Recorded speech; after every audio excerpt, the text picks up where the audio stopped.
Long day. Been a long day. What's going on, my internet fam? It's your boy TC, and we are here with another episode, EP8, of the continuation of Common Sense Files, right?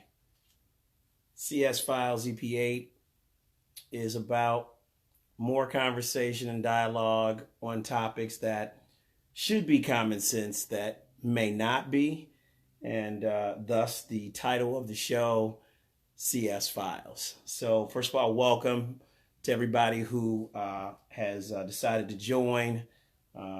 Appreciate those who have continued to come back for the past 8 weeks, and we are working on continuing to develop this platform that I'm using as an opportunity to expand my gift and share with some simple editorials every week, just thoughts that I have or information that I have that I'm trying to transfer to you guys. So welcome. Hope you guys are having a great Saturday. I am, as usual, attempting to do multiple things on a Saturday, including staying faithful to this editorial that I've started. So give me a moment to kind of get set up. I got some really cool topics, I think, that I'd like to discuss today. Hopefully it'll help somebody. As I've said in previous settings, I am trying to use this as a platform to share what I know and not necessarily what I think about particular topics. And this is hopefully another one of those episodes where I do just that. Today I want to talk specifically about two topics. One being careers, more importantly, what it takes to make moves in your career while you might be still trying to figure out that career. And then the second is real simple. I want to talk about the value of branding you, right? There's a value in branding you, or you understanding your brand, whatever that might be. I think both of these kind of intertwine into each other, because as we work on our careers and try and move them forward to the next level, your brand plays a big part in that. And so I want to kind of talk about the importance of you proactively ensuring that your brand is such that it allows your career to move.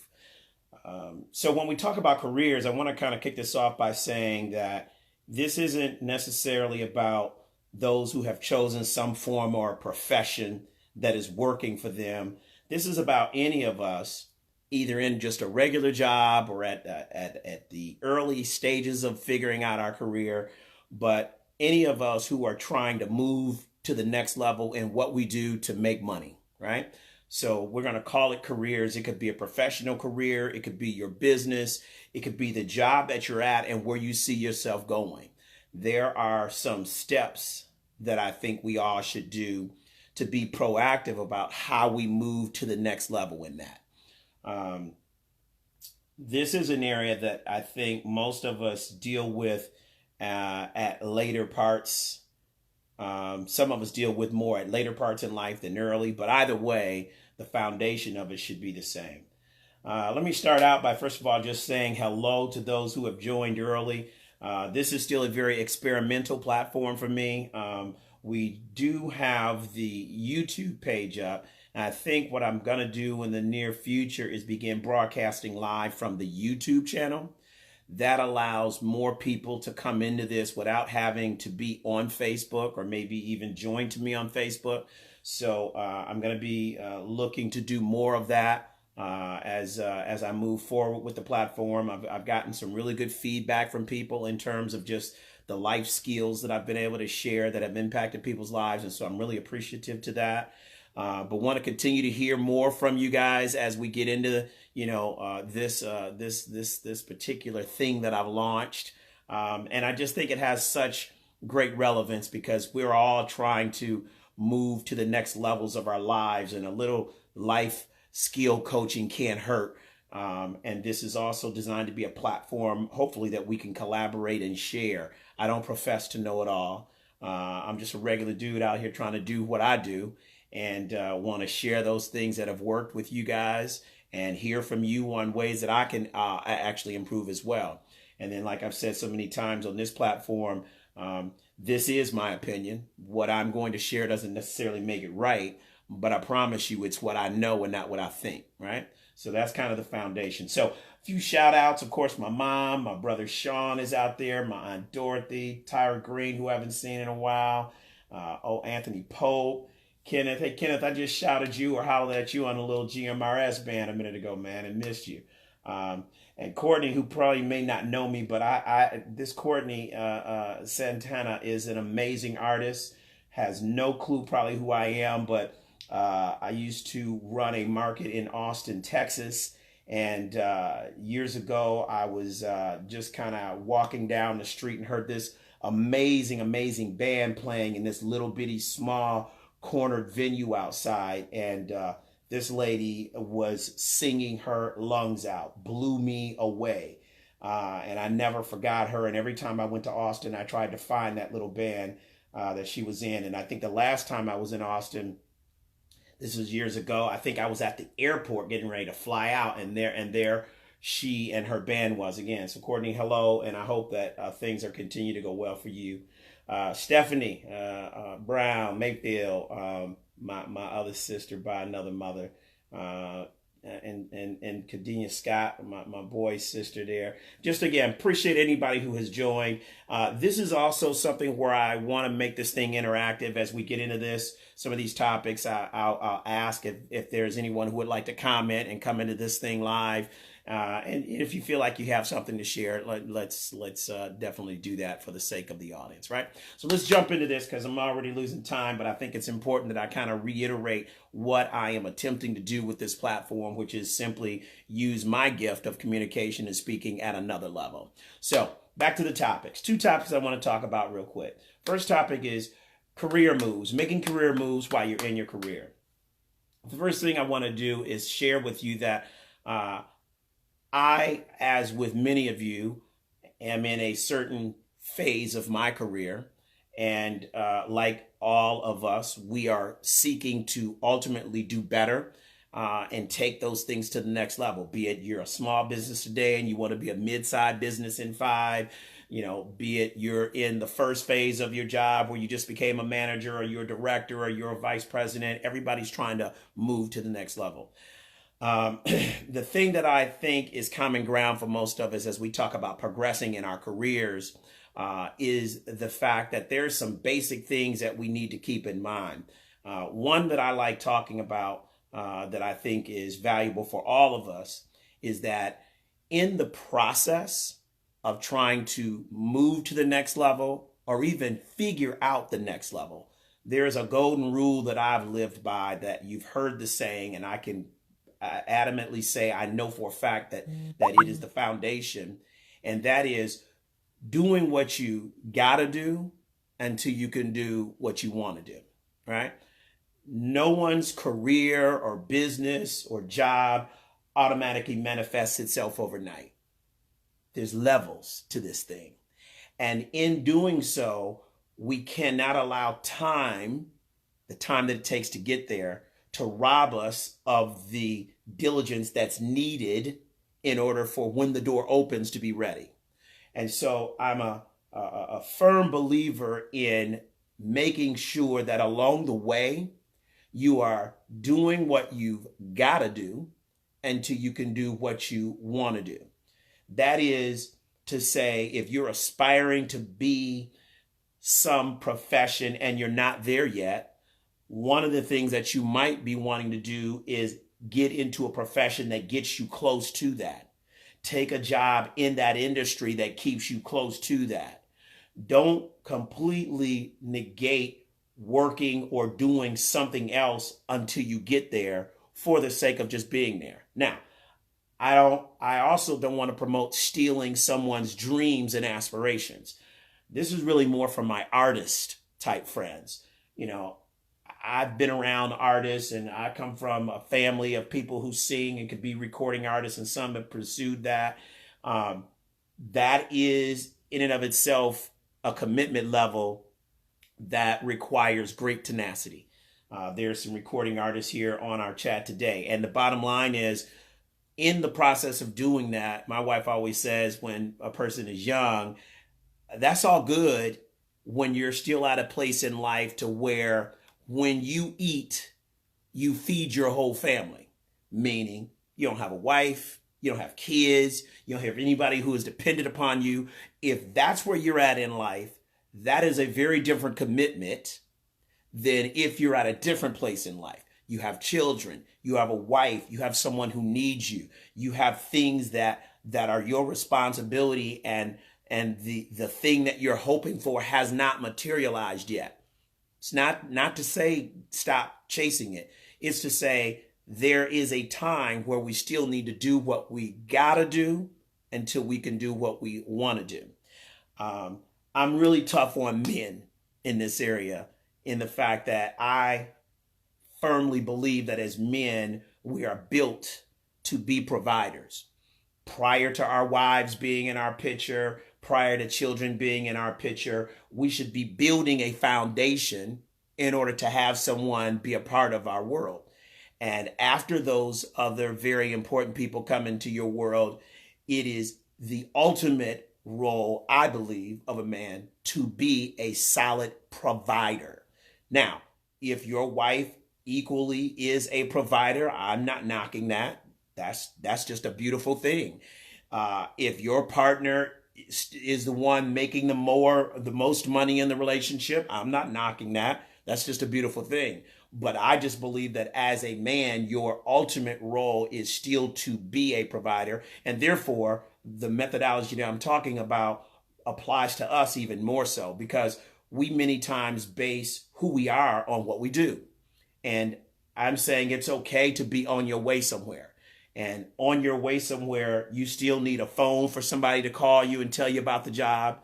You still need a roof over your head. You still need a car to get to the job, or the whatever it is once the ship comes in. So there are all these other things that will still be needed, and therefore we can't give up on the methodology of doing what you've got to do until you can do what you want to do.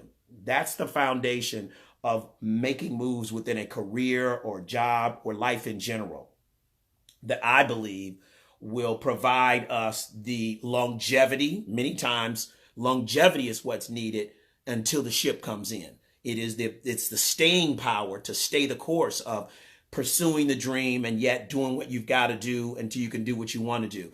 That is normally the difference between a career maturing and a career taking a different course. It's the ability to stay the path and the time that it takes to get there. Outside of understanding that are all the things that we can do to prepare ourselves so when we arrive, or when the opportunity presents itself, we are ready. So many times in corporate America, we get caught up just doing our jobs and in inspecting or expecting a job to walk up and simply say one day, you're such a hard worker, you do such a good job, I'm going to promote you to run this department. That's not how it works. You being a good worker simply says you're a good worker. Doesn't say that you are now ready to run the department. That requires you putting yourself in position to move to the next level, which is going over and above, which is understanding what it takes to be in that next level and beginning to follow those who do that, emulating those who do that, putting yourself in a surrounding to where people see you differently than the worker bee that you are. Simply being a good worker bee only begets being rewarded for being a worker bee. It does not always take you to the next level. So if you're pursuing the next level of your career, some things that I always like to tell people is, first of all, get prepared where you are. There are many ways of getting yourself in position to accept promotion. Education is the first one. Education has many aspects of it, right? There are many ways to be educated. I think in modern day society, we figured out that the old 4-year college degree just don't cut it, right? Everybody's got one. They're like toilet paper. Everybody's got one. That in and of itself does not necessarily move you through the ranks. What I tell people about a 4-year degree these days is it is simply a key, one key to get through one door, right? Equally, you can come through that door knowing someone, having other forms of education, which I'm going to talk about, or simply being in the right place at the right time and having the things that someone is looking for. You and the guy with a 4-year degree just got through the first layer of the door. That's it. Beyond that is about navigating in that environment. Communication skills, your overall communication skills, critical in moving through a career, a job, or even if you own a business, your ability to communicate effectively about your business, about your product, to talk to banks, to talk to people, all of the above, critical. So many times I've met brilliant people with no ability to effectively communicate. If this is an area that you struggle in, you should seek a variety of different ways to improve that, to improve your personal communication skills. Public communication skills is absolutely vital and critical. Name me anyone successful in what they've done who cannot effectively communicate. It is rare, okay? So if you don't naturally possess that, think about ways in which you can enhance that. It will help you in all aspects of your life, personal and professional. It is absolutely necessary. The other piece of that is making sure, hi, honey, that my wife just threw me off, y'all. She's sending me little cute messages. And so the other part of that is ensuring that along with putting in place good communication skills and understanding that me simply doing my job super, super good will not promote me, is taking notice to what that promoted level looks like. In this day and age, the millennials are adamant about wanting to show up at work and just be comfortable. So from an attire perspective, they just want to be comfortable. I am still an advocate believer that there is a level of dressing for success. No, you don't have to come to work in a tie and a suit these days. I get that. But there is a manner in which you need to carry yourself in order for the next level to see you there. Part of a company promoting someone is that the powers that be can visually see this person in that place. That means that from a career perspective or from an education perspective, you've done the things that you need to do the job. From a knowledge perspective, you've done the things that you need to do to know and understand the business goals. And then the rest of that is owners or people above you visually seeing you in that place. It's hard to see you managing people if every time that they talk to you, you're negatively talking about other people. If you're the person that's always in the mix, keeping negative energy going, it's very difficult for the next level to see you as the person leading that group. If that's just who you are as a person and you're not smart enough to know that in my workplace, I need to really cultivate that, that could be the very thing holding you back. You could have all the degrees in the world. You can look the part. You can do all those things. But if you ultimately bring that type of negative energy to your job, that will always be the very thing that holds you back. Now, some of us don't know that we are the negative cloud in the room. And, that's really about man looking in the mirror. People are not going to necessarily tell you that it's you. You've got to just be honest enough with yourself to say, what's my conversation like on the job? Am I always talking about people or am I always talking about ideas? Am I promoting moving the group forward or am I complaining about all the things that are wrong without giving any suggestions on how to make them right? And I say that very cautiously because I hate for people to think that you can't make known things that are wrong. But you have to be careful about how much of your communication is simply about what's wrong versus, hey, this is not necessarily the best way to do that. And I have a suggestion on how to do better. you now just became an asset to the people above you. Because not only do you identify something that's not right, you come with a suggestion on how to make it better. I want you on my team. Not only do I want you on my team, I want you to lead a team of people who think like that. If you're not doing that, you are not bringing value to your job. You simply showing up, doing what they're asking you to do, getting your reports done on time, processing or doing whatever you do does not put you in position for the next level in a career. So please keep that in mind, that it is a variety of things that makes the difference. Now, if you're not proactively thinking about these things, don't get upset in 5 years when you're still at the same job doing the same thing and nothing has changed. You don't make moves in a career without proactively setting forth a methodology to do so. Now, again, there are many ways to move throughout a career. Education, huge. There are many ways of being educated, though. It's not always about going and just getting an MBA or a PhD. There are so many wonderful ways of being educated in today's environment. Certifications, I am a huge believer in. They provide real-time knowledge about subjects that are applicable to a company right now. Anybody can go and get them. You can study them on your own in self-courses. You can take classes that many of your companies will pay for, and they bring to your resume real-time value.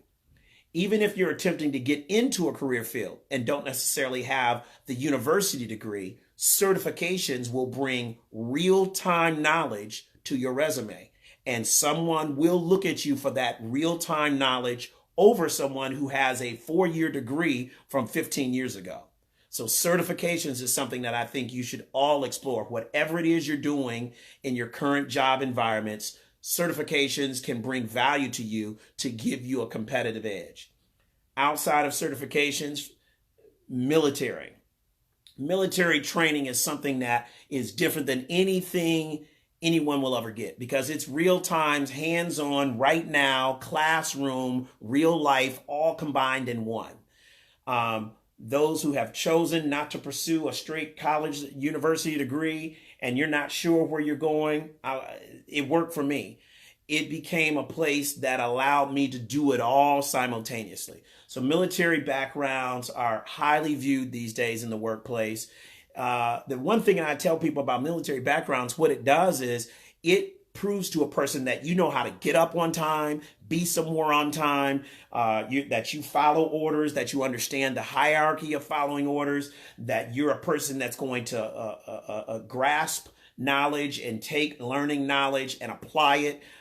There's these great values that come out of anyone with a 4-year, 6-year, 8-year military background that transition very well into most careers. It produces great foundation employees that can then be groomed to do bigger and better things. So that's 2, certifications and military. Thirdly, just, the typical university degree. Absolutely imperative, I still say, for younger people. If you're already into your career, it's great if you want to go back because you want to feel better about getting a bachelor's degree or a master's. Master's degrees are very important, though, in most organizations when you want to really look at running P&L or running an organization. It gives you the foundational skills from a business application on how business truly works. And that accountability many times is what organizations are looking for.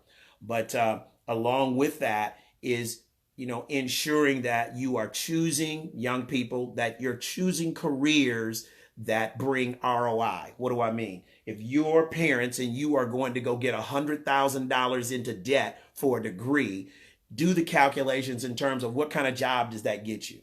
Just don't mathematically add up. If you spend $150,000 on a degree that gets you a $30,000 a year job for the first 10 years, you may want to think about that. I'm just saying, don't get it twisted. College is a business, and they are absolutely doing very well. Selling the dream of simply having a college degree is going to get you all of these great things out the gate. I'm here to tell you it's just not true. I hire people every day, and if somebody walks up to me with a 4-year degree, electrical engineering, and a guy walks up to me with 10 years experience, no degree, associate degree, a certification in the same thing, I'm hiring a guy with 10 years experience. The key is what's happening here. The 10 years experience is a key. The 4-year degree is a key. In this modern day world, what most organizations are looking for is a traditional self-starter. I'm looking for a guy or gal that can come in here and just do this job, hit the ground running. So therefore, you have to figure out what is it that I bring to the table that can get me as close to being able to be that employee. If you're young and you don't have job experience, absolutely. You can't get around the university degree or either having military experience or either having certifications under your belt. But either way, all of those things play into how an organization sees an individual when they're looking to fulfill a job. So the point that I'm trying to make here is there are many ways of promoting and getting yourself ready for the next level of your career. The other thing that I like to say is that it's never too late to pivot. A lot of times we start down a road and we don't necessarily find that it's fulfilling. It's never too late to pivot. It's never too late to simply say, after 5 or 10 years in a job or in a career, I've decided that what I really, really love is this over here. That is ultimately where you should begin focusing your time. Because if you've gone into a career because you did have a decent,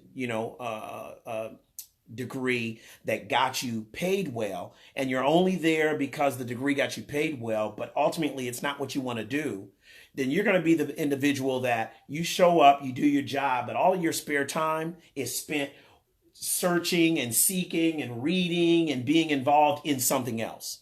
Your part-time or your hobby or whatever is this other thing. The real goal is to do that other thing. Because if you do what you love, then money and success and all that stuff all of a sudden starts shifting and following you. Versus I'm here because I got this type of degree because I thought this is what I wanted. And I'm doing this job, and because I make good money, I'm going to just keep doing it. It is never too late to pivot. Never too late to pivot. Okay? That one I stress because I see people get caught up in that and waste a lifetime just making a living. And it's a sad state when you're 60 or 70 sitting around thinking about, I wished I had of on 100 different items. It's just not. And so if you find the thing that you love in this process of bettering yourself, it would be in your best interest to find a way, make a way to chase the thing that you love. Because when you chase the thing that you love, money and success will ultimately follow it, right? That's a no-brainer. So that is the career thing. That is the overall foundation of moving oneself through a career, through the regular job, through a business that you've started. It is the essence of improving yourself, finding real kinds of ways of improving yourself, and then ultimately preparing yourself proactively for the next level. So very important. I speak to you from a place of what I know. In my own profession, I've had to shift. Now I've been blessed to do what I love more than anything in the world, which is this thing called wireless technology. I've been just super blessed. So for 30 years, it hasn't felt like a job to me. I do it for free, but Connie Caston won't let me. Bottom line is that has allowed me to really enjoy working. For me and for others in my age group, what we should now be thinking about is the exit plan strategy. One thing I know is that I'm never going to probably own the company that I work for. So if I continue working another 20, 30 years, then it's just about meeting some form of retirement and eventually, checking out of corporate. Personally, that's not how I see my life panning out. So I am doing what a business would do, and that is planning my exit strategy out of corporate America. And many of you should be thinking the same. Some of you have had jobs where you could do the full 20, 30 year and retire, and that's great. That's part of the exit strategy. But for the most part, we're still going to be here vibrant in our 50s, 60s, and 70s, and you need to be thinking about what's your exit strategy. Are you working on getting to the thing maybe that you love now and allowing money to chase you and that talent? So that would be the last part of the career piece that I want to share, which is not only do we need to be proactively thinking about how we move it to the next level. But at some point, we need to be thinking about what is the exit strategy, either out of that business that I've started, either out of the career that I've chosen, so that we get to the last season of our career to where we are truly getting up and doing what we love to do every single day, and the money is chasing us. Okay. I'm going to pause on that. There's a lot, hopefully, that you can take from that. I'd love to hear from anyone who would like to add to that. I think most of us have experienced, hopefully, some of the things that I'm talking about, or either you're dealing with them today.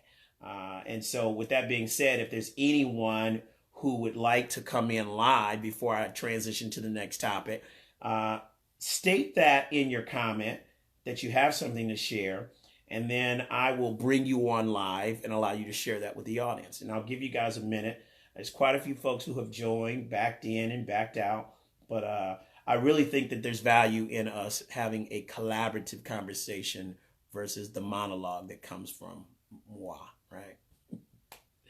I don't see any comments come up here.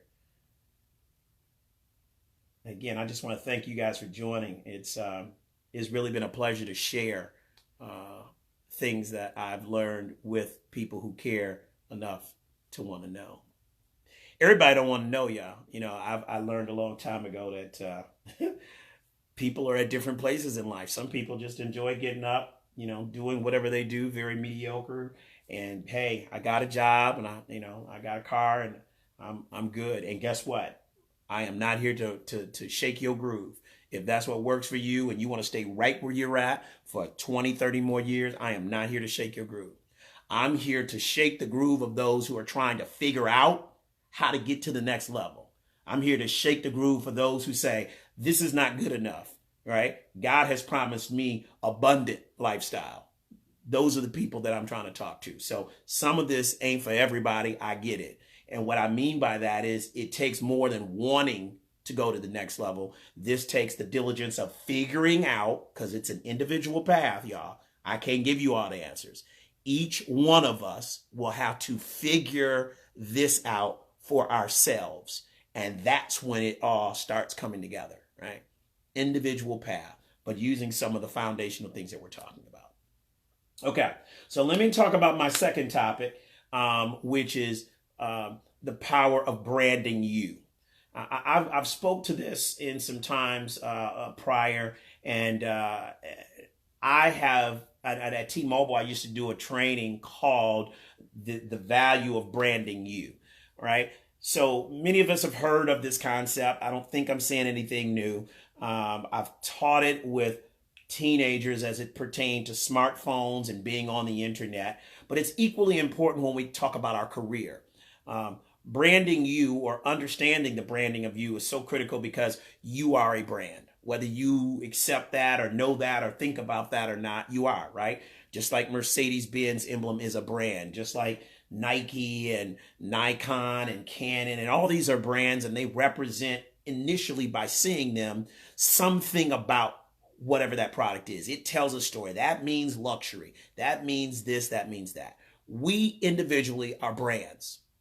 When someone says your name to people who know you or who have encountered you, different thoughts come up. John Doe, oh, he's this, he's that, he's this. I know him to be this, I know him to be that. And that is the power of your brand. Now, here's the beauty of being a brand. We individually can control what people think, see, hear, so forth and so on about us. Now, I'm not saying we should run around totally concerned about how people see us. If y'all my age, you probably don't care anymore. I really, truly don't care at the personal level. But I am smart enough to know that when it comes to things like my career, when it comes to things like the internet and how I am seen and viewed in social media, that I am a brand. And I need to know that it is up to me to proactively determine what you all see and say about me. Because the negative is equally true. If I don't know first that I'm a brand and I get on here and do stupid stuff, or if I go to my job and just say what I want, do what I want, and I'm just who I am and whatever, and I don't care, then equally I negatively build a brand for myself, so, without even really thinking about it. So you're a brand, and you're building a brand for yourself, whether you like it or not. So I'm here to slap you into reality and say, you're a brand. Take control. Take control of your brand. What do people say about you when you're not there? Pause. Think about that. This is something that I think about sometimes, because I always say, out of all the things we know, what don't we know? Out of all the things you know in life, what don't you know, right? You can rest assured that the closest people in your circle, that if you ever heard one day a private conversation, you probably hear something that would probably make you not like the closest people in your circle. Why? Because we all do it. We all say things that, if heard by someone, could possibly hurt their feelings. My point to this is your brand has a lot to do with that. What someone thinks about you, they may not always tell you. And so amongst themselves or with their spouse, they might say, yeah, Shirley really is funny. Yeah, but boy, honey, she did it. We do that. You all do that. We do that. We don't mean any harm by it, but heaven forbid that conversation become public. The point that I'm making is that is just what we do by nature. And I'm not saying we're talking bad about people, but you speak honestly when you're in your closest circle. But you're speaking from a place of what you know about their brand. So I'm simply saying, if that's what's happening, and it is, you have the ability to control some of that. And so let's talk about in the career place. In our career place, it is imperative that we know that we're a brand. So therefore, you need to think about, how do I want these people to see me? What is it that I want them to know about me versus not know about me? What can I control in what they know about me, how they see me, what they think of me? You have the ability to do that. Those of us who don't know that, then you're probably ruining it every day, because you don't know that you can control some of that. Same thing, if I own a business, it is critical that I control my brand, not only the brand, the name of my business, but who I am, because I ultimately am the full representation of that business. So controlling my personal brand, what people think of me, how I want people to see me, how I want people to speak about me when I'm not in their presence. Someone told me years ago, the incredible thing about your name is it can go places you will never go, and it has gone places that you are never going to be. Think about that. Who you are is the substance or the grand total of what your name represents, the stuff that you do, who you are, what people think of you. So when someone in California is talking about TC or Terrence Caston right now, it's a sum total of what I've made them think of me. So in other words, my name is in someone's mouth in California, but I'm sitting right here in Atlanta. Your name is in someone's mouth in Germany because they met you and they're over there talking about you, but they're talking about what they know. So your name will precede you and go places that you will never go. Have you thought about that? Your name is in places right now. What are they saying about that name? You have some control over that. Not total control, but enough control. And I want you to please know that you do. Don't just think, well, people just going to say what they're going to say. Not always. Mom always said, if enough people saying it, there's probably some truth in it. So think about that and know that you own some of that and can influence how that's seen. It's the same thing we talk to young people and old people alike about social media presence on the internet. What you post, what you say, what you comment to, who you connect with, you're building your brand, whether you like it or not. If you say you're about this, but actually I see you're about that, you're telling the real story of your brand, right? And so that goes far beyond social media. It is a lifestyle thing. It is equally a career thing in terms of who you are and making sure that from a brand perspective, people understand the value that you bring to the table. No organization wants to have someone be a part of their team that does not only bring an individual brand that has great value, but the common sense to know that as an employee, you are also representing my brand. And this is why we have to make sure that who we are, how we act, what we do, how we dress, how we look aligns to our company's brand. Do you think a multi-million-dollar company is going to put you on a plane, send you to a high-profile customer to represent them if you act a fool every day in the office? If you're the person that's always got drama going, you're the person that comes in looking like you just rolled from under a dirty car because you done partied all weekend long. If you're the person that through social media, other people see you're a wilding out individual all weekend long, and then on Monday you're showing up. Do you really think that if a company has knowledge of that, and they do, that you become the person that they want to send somewhere to represent them? I'd ask it like this. Would you send that person to go out and represent your business if those were the things that began to come together? This is the day and age where personal brand, due to social media, has more impact than ever. Thank God social media did not exist when I was 15, 16, 17, 18, 19, 20, 21, any of that. Because most of us would be unemployed right now. They'd be able to pull up stuff and be like, you did what? Right? So thank God, because we were all stupid at some point in our life. Nobody escapes that. This is why I teach young people and teenagers right now about the importance, because they're not going to get that break. They're going to pay for some of that right this moment. Some of them are going to pay for that in 10. Some of us, too old to be doing stupid things on social media platforms, will equally pay for some of that. But equally, that transitions back into our workplaces. We're still in the cusp of our careers, and not only can social media fill over into that and affect us, but just who we are in public, who we are at our jobs, who we are even in private, has an impact on our brand. And I'm simply telling you, you have the ability to control your brand. You have the ability, the greatest influence to your brand is you. You can determine how people see you. You can determine how you communicate with people. You can determine the energy and the effort that you put into your job or into your career. And just those things improve themselves when we, first of all, do self-examination and do self-improvement, because then we become better people. And we learn about our flaws and our weaknesses, and we take helpful criticism to do better. All of these things play such an important role in who we are as people, and ultimately who we are as a brand. And therefore, a brand that has great representation, everybody wants to be around it, right?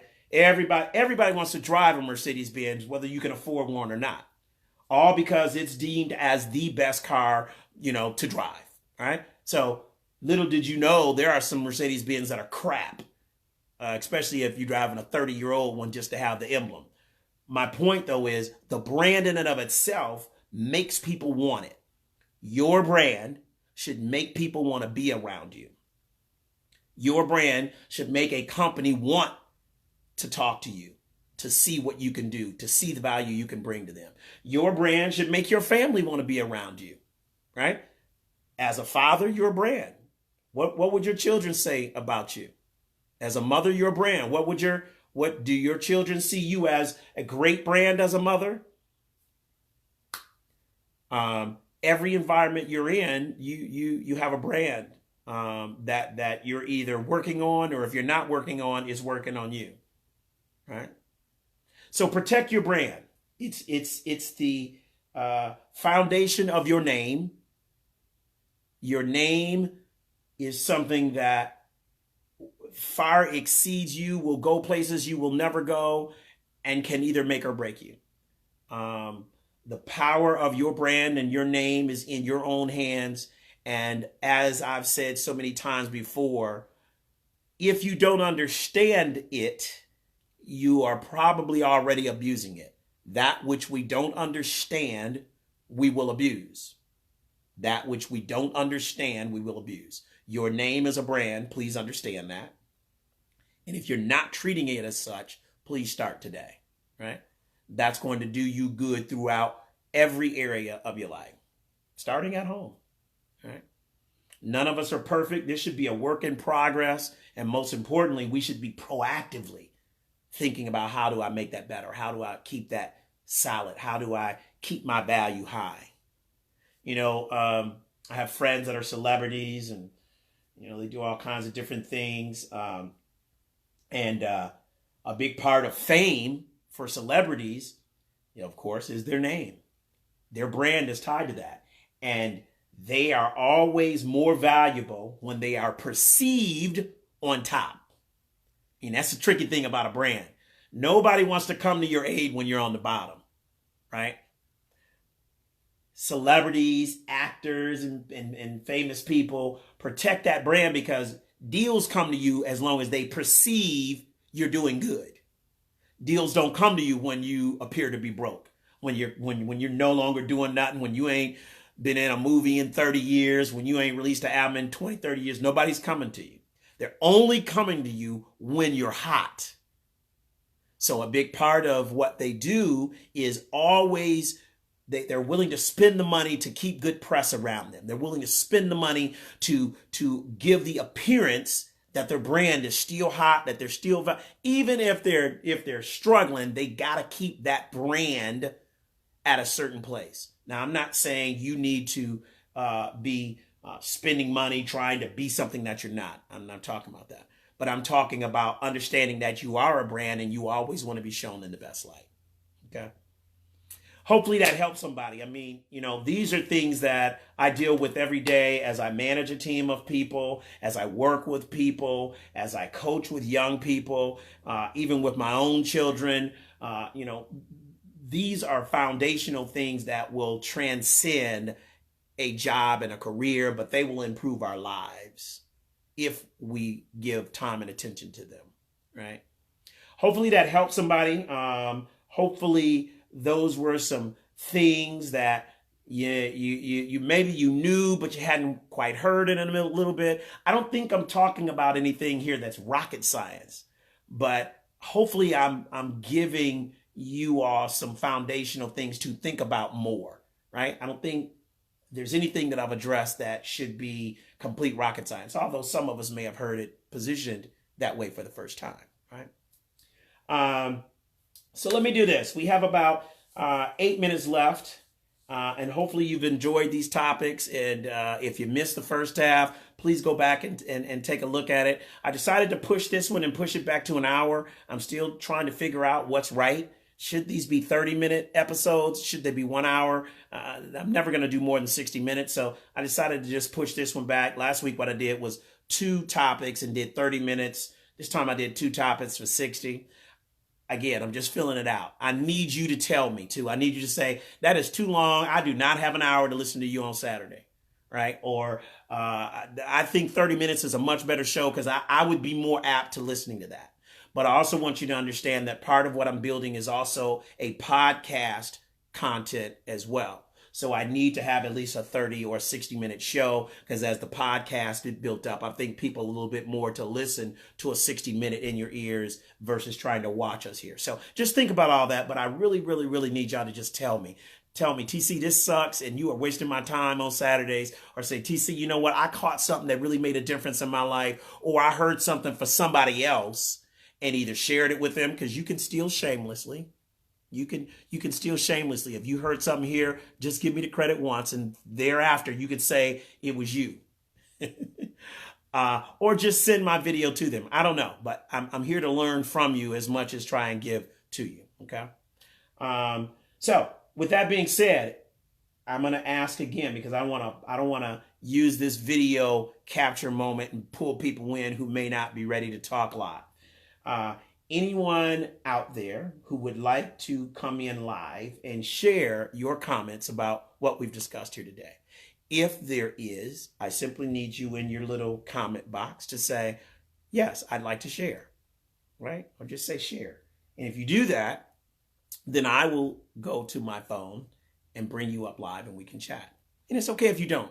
I really want to just use this as an opportunity to have collaboration and not just a one-way monologue in terms of me inputting into you guys, right?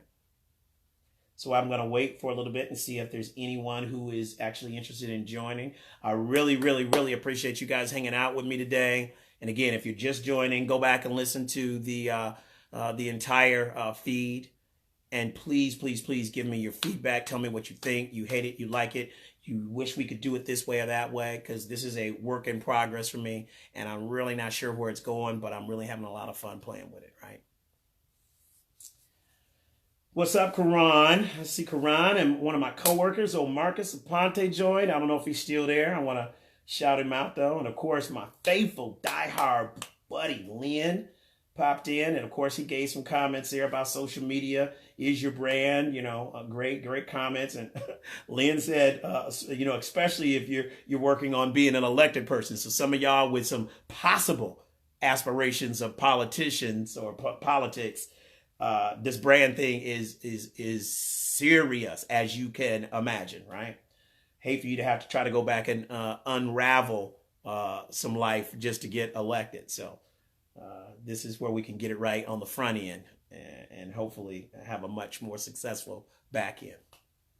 All right. Well, that's all I have for y'all today. There's a few people still out there. You know, the beauty of this is most people catch this feed throughout the day. And I see great numbers in terms of views. So I'm asking you to share this video, tell others about it. If these are topics that you feel can help someone, have them take a look, you know, have them take a look and give me some feedback. And then more importantly, share with them what I'm attempting to do with the CS Files, which is Common Sense Files. And the whole tagline of this thing is common sense ain't common. So I'm here to try to impart and give just some common sense approach to life skill type lessons, right? Okay. Amen, my man Lynn Carr said. All right, well, as usual, it is Saturday, y'all. It's my favorite day of the week. Listen, my goal in life is to transition from 2-day weekends and 5-day work weeks to a 2-day work week and a 5-day weekend. I need some people to agree with me on that. That's where we should be on the next level of our lives. 5-day weekends, 2-day work weeks. I'm working on that. And if y'all want to work on that with me, let's have that conversation. But enjoy your Saturday. Go out and do all the greatest things that you could ever think about in life. Go do all the fun stuff today. Don't wait. Go do all the things that are good twice and the bad things one time. And at the end of the day, if it ain't good for you or good to you, don't do it. Don't be around it. Don't be involved in it. All right. I'm your boy TC. This has been another episode of CS Files. And again, Common Sense Files, because common sense ain't common. Y'all have a great Saturday. Hey, it is like the bomb day here in Atlanta. I just want to send a little sunshine all around the country. If y'all ain't got this, it's probably a good 65 degrees and sunny. And, you know, if you ain't got it, you know, we sending some sunshine y'all way today. All right. Okay. Y'all have a great day, great weekend. It's your boy TC. I'm going to have to get up and get around on the other side of this camera to shut this off. But I appreciate y'all joining, and y'all have an absolutely wonderful week coming up. All right. Talk to y'all soon.